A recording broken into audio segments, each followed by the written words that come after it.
Hey, I'm Amy Chang, and I'm a nationally board certified health and wellness coach. And this is Healthy AF. Here, we're going to bring to you all things health. You'll hear stories of people who have transformed their health and in the meantime, transformed their lives. We'll answer those burning questions about the newest health strategies, and we'll tackle some common roadblocks that my clients bring to me all the time. Lastly, we're going to talk to some practitioners who will bring to you different modalities that they're passionate about and how you could benefit from using those. So buckle in. We're going to be inspired, instructed, and have a little fun with Healthy AF. Hey, everybody, and welcome to this episode of Healthy AF.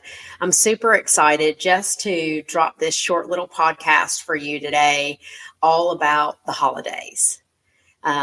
It is November. This is the first podcast drop in November, and it's got me really jazzed up. It's finally gotten cooler down here. I had to put on my real clothes with sleeves and pants legs, and it's got me thinking about the holidays and really how often I sometimes prepare for the holidays by actually bracing for the holidays. I don't know if you can relate, but seems like when we get right past Halloween and that first week in November, when we get that cold weather, and it really is real that the holidays and the family times and the travel and the hurry and the frayed nerves and the gift giving and the budget blowing and the eating and the drinking and the pressures and the anxieties and the obligations pop up that I brace. Seems like my breath is a little bit more shallow. Seems like my traps are a little bit tighter. And I really just look forward to the beginning of the year. I wonder if you can relate to that. Just get me through to January. In fact, I am well known that I get the Christmas tree the day after or the weekend after Thanksgiving, and it's allowed to stay up until no later than New Year's Day.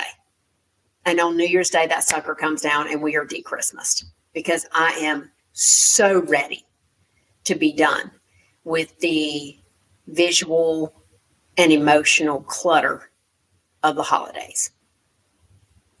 And I don't want to do that anymore.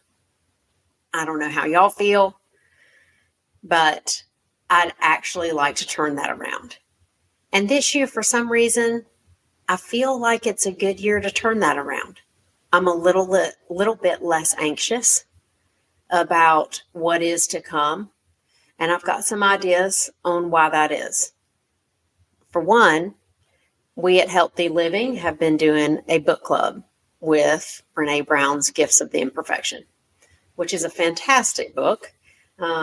It's a short little guidebook, and its subtitle is Let Go of Who You Think You're Supposed to Be and Embrace Who You Are. And in going through the book club and in anticipating the holiday season, it made me think of this little story she has in here. On page 102 in the old version, she actually has an updated second edition that was a 10th anniversary edition. And I wanted to bring that up because it's one thing you can do for the holidays.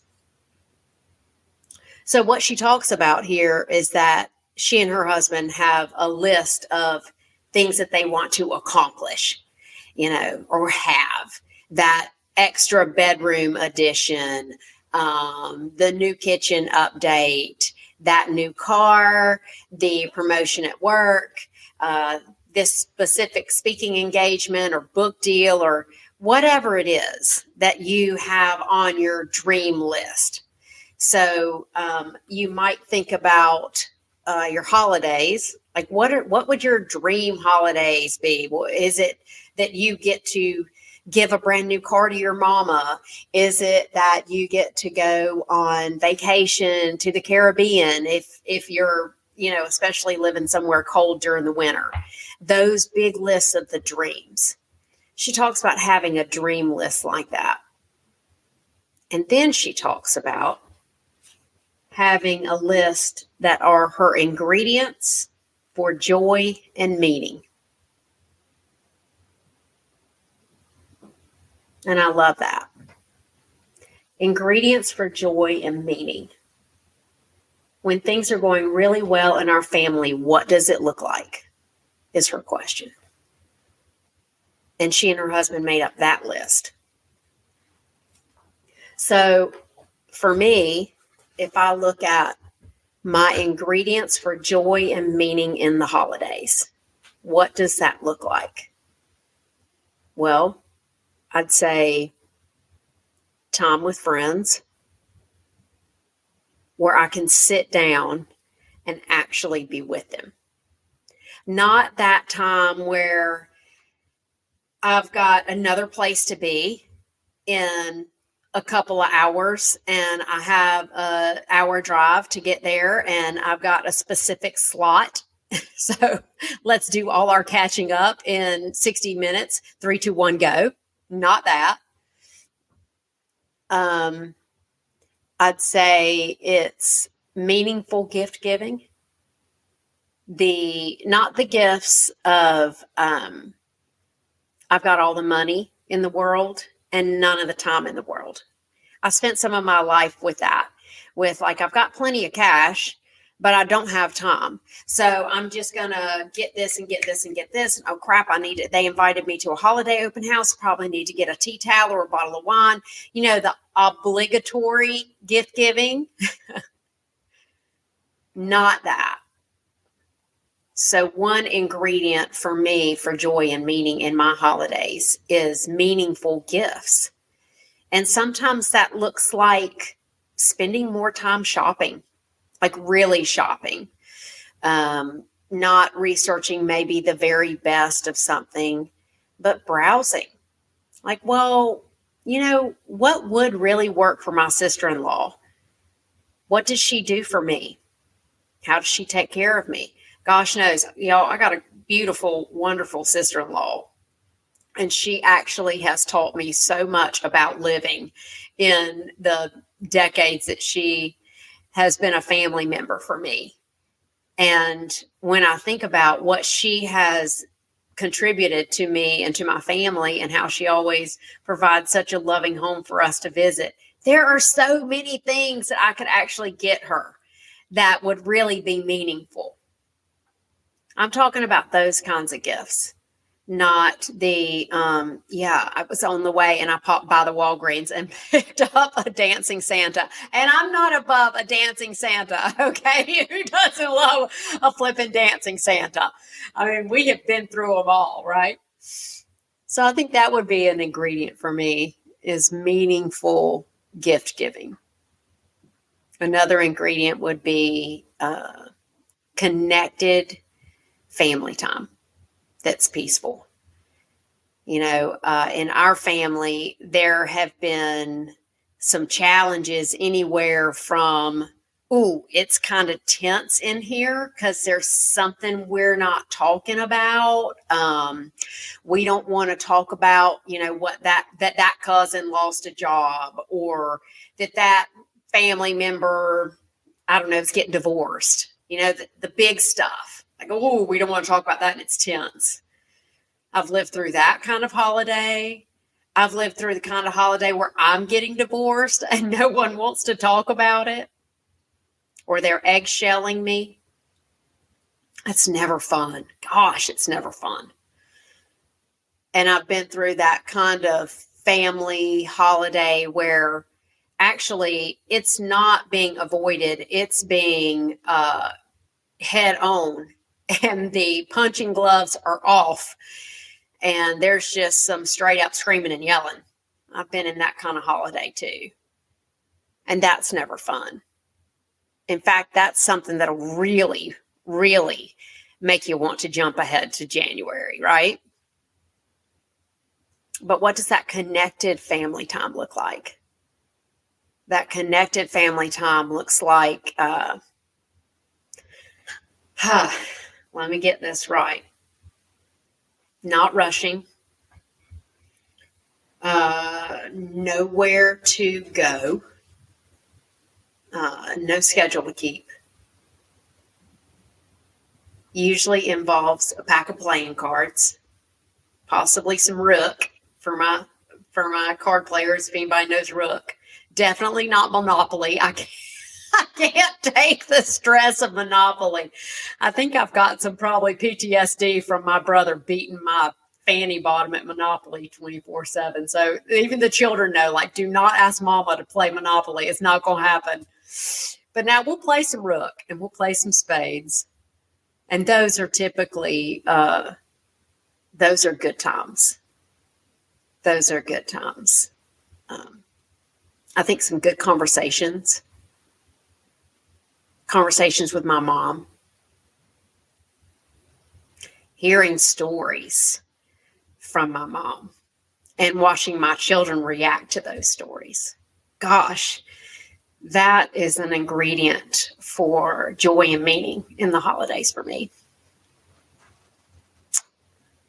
So what else? And what are you hearing that is having you think of your joy and meaning, that what you might want to have in your holidays? What's that for your family? What's that for your friend group? What's that for you? Is it having some solitary time? Because I know I need some solitary time too. For me, also an ingredient is going to church. Going to church is big for me. We had some silent services in our church around Christmas Eve and New Year's Eve. And interestingly enough, that was the only time that my family really got to go to church as a family, because my dad was in the choir and my mom played the organ. So my brother and I just always sat sort of either where we were parceled out with another family, or then later, I would be in the balcony, totally cutting up, making games out of bulletins and snickering with my friends, my mother giving me the evil eye from the organ bench. So I didn't have that growing up where my family sat together at church on a Sunday.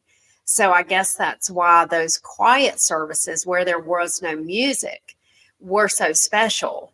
And we could just go in and have a quiet meditation and then typically take communion. So church services for me, and in the stillness, I think both of those are ingredients for joy and meaning for me during the holidays. So I'm not sure what that looks like for you, but it might look like prayer. It might look like family prayer. It might look like some journaling, some gratitude journaling. I know that we, coming up on Thanksgiving, everybody is like, what are you grateful for? And it sounds so cliche and sort of overdone, but actually, it's something to pull forth in this season. Instead of picking up the busyness and the obligation, we can pick up the stillness and the gratitude. And I know for sure that's something that I'll be intentional about. And yes, I am that mama who brings that up whenever we sit down. What are you grateful for? What are you grateful for? And yes, my children for years did the eye roll. Now I think the eye roll is a little bit less prevalent, and they're beginning to engage. I have trained them sufficiently that they know mom's not going to stop until we cough up something real. And they're growing up. They're growing up. And it's easier to engage with them as young adults who have enough life under their belt now a little bit to have some really big things that they're grateful for, and some deep thoughts about who they are and who they want to be and who their family is for them. I guess when you look at what you want for your holidays, it's also a good exercise to look at who you are for your people and who your people are for you. And take the time to honor that. So I hope when this podcast drops here the first weekend in November, it gives you something to chew on. It gives you lists to make about what's your dream holidays look like? What's your ingredients for joy and meaning in the holidays look like? And do those two lists align? Do they conflict? Are they totally unrelated? And you can take some time to really construct your holidays that they are nourishing for you and not that they're just busy. I know that for some people, getting together with family is stressful. I think most people have some amount of stress. I know even when the children come home to my house, the calm and stillness level in my home goes from like a very low lining, there's only mom here, to like, holy mackerel, there's 3 young adults here and mom, and the schedules are different, and they're sleeping during the morning when I want to play music, and like everything from the smallest sleep patterns are different to the biggest. No, we haven't been together, and the last time we were together, we were having a fist fight. And now we're together again after a year. And it's just hard. Intention will help. Going into your holidays with some intention of what you want out of your holiday will help you. I don't care what your situation is. A little bit of thoughtful intention will help. And here's hoping that your holidays are absolutely filled with joy and meaning. And if they line up with what's on your dream list, fantastic. And if they don't, maybe that dream list needs to go. And a new dream list can take its place. Thanks for being with me again on this episode. If it benefited you or if you love it, please like it, share it, subscribe to it, and have a great beginning of the holiday season. Thanks for being with me. Thank you so much for listening to this episode of the Healthy AF podcast. I hope that it has helped you create a new possibility for your health and sets you into action to go get it. If you want more information or if you want to connect with me, visit my website at myhealthylife.coach. And don't forget to hit the subscribe button so that each new Healthy AF episode will be sent directly to you. Let's take you from where you are to where you want to go.